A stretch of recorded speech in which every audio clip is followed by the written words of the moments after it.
We're going into bat this week on behalf of Aussie soldiers, innocent ones, who've been caught up in war crimes inquiries.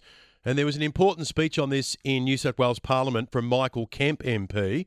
It relates to the fact $250 million has been spent investigating alleged war crimes involving Aussie soldiers. But despite the mammoth cost and effort associated with the Brereton report, only one charge has been laid as a result.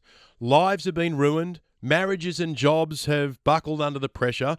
Millions and millions of dollars have poured into the pockets of lawyers. Soldiers have been told they're under investigation, only to be told at a later date, sorry, you've got no case to answer anymore. The parents of one deceased soldier received a letter clearing their son of wrongdoing, but the son had already died years earlier. People have taken their own lives. The whole thing's a disgrace. We expect these men and women to fight for their country, but we treat them like you-know-what when they come home. Michael Kemp, the National Party MP on the Mid-North Coast, is calling on Canberra to finalise the work of the Special Investigator and deal with the legacy of the Brereton report. If there is sufficient evidence, then lay the charges. But if there is not, then clear their names.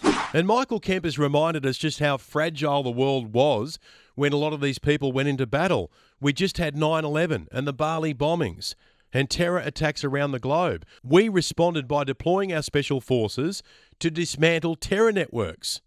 But when they returned home, they faced accusations by their own country. More than 400 SAS veterans were interviewed as part of the report, which is now more than a decade old. Since then, 56 investigations have continued, often without transparency, communication, or resolution. One charge has been laid. In the meantime, $268 million of public money has been spent. These are veterans who already struggle with mental health. And we've just had a Royal Commission into veteran suicide that made it painfully clear that Australia must do better by the people it sends to war. Michael Kemp shares the story of a SAS member known as Horse. We're going to be talking to him this week. He was notified he was under investigation. He was told there was enough evidence to put him before the Australian Federal Police. Then for 5 years he heard nothing, and only after following it up himself did he finally receive a response saying, "You're no longer under investigation."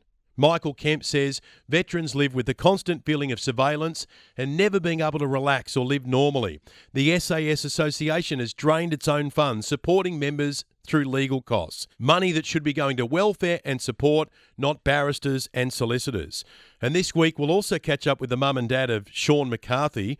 8 years after their son's death, Mary and David received a letter saying your son is no longer under investigation. He'd already passed away. Michael Kemp says they followed orders, they operated within the rules of engagement, they did what this country asked of them and what most of us cannot fathom to do. What message are we now sending to the next generation of soldiers? That if you serve, your country may abandon you, that allegations may follow you for decades without resolution, that senior figures walk away untouched, while those further down the ranks are left to carry the burden alone. And we've seen all of this before, the Defence Force stripping medals from soldiers, but the top brass get to keep theirs. Michael Kemp's final message to Canberra is this: lay the charges where evidence exists or clear the names of those who are brave enough to protect us. Is that asking too much?